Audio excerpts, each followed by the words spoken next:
Now we're going to do something a little bit more complex. We're going to send an event with an attribute. So how do we do that? First, I'm going to leave the preview mode so that I can easily show you the rest of the process. Okay, so I go back to my shop, and as you can see, there's this search bar here. It has an input field and a button. What I want to do is generate a search event when someone clicks this button, but as an attribute, I want to include an attribute called search term, which will include anything that has been included in this field. Okay, now how do we do that in UserEngage? The first thing we have to do is go to the docs.userengage.com and find an article called Scanning Website Forms with GTM and UserEngage. We scroll down and there is full script for tracking forms with GTM and sending data to UserEngage. So I just copy this entire code, okay? I copy this code, go to Tag Manager and create a new tag. I will call it UserEngage UserEngage search form tracking. Include custom HTML, paste the code here. So now I'll have to customize this code to make it work on my form. So as you can see, there are fields where I have to include some custom information. And this template basically says this.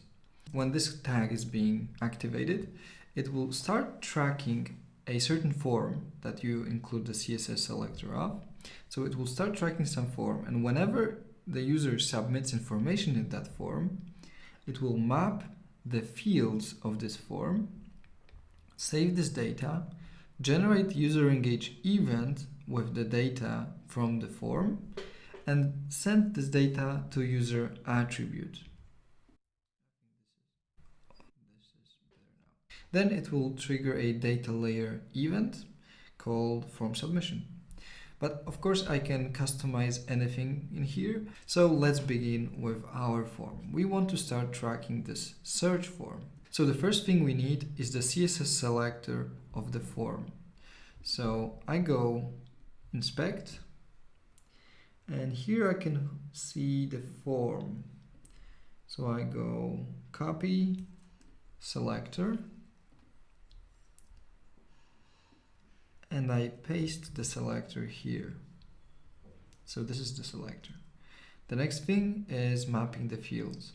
I only have one field, and it is a text field, but if you had a drop down, you should use this one, checkbox, radio button, you should use those.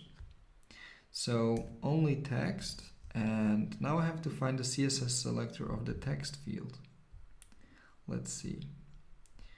Now here's the input, and this is the text input. I will copy selector and paste it here. All right. Now data, we don't need those because we only have text. Then UserEngage event, I will call it search, and it will include one attribute called text equal to the search field. Now the page heap.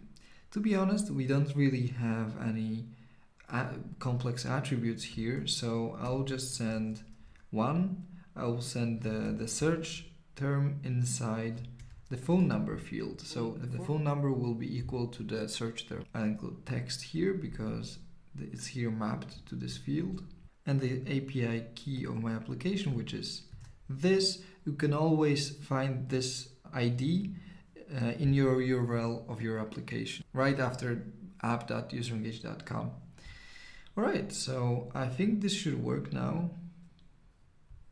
When do we trigger this? We'll trigger this on all pages because every page has this search field.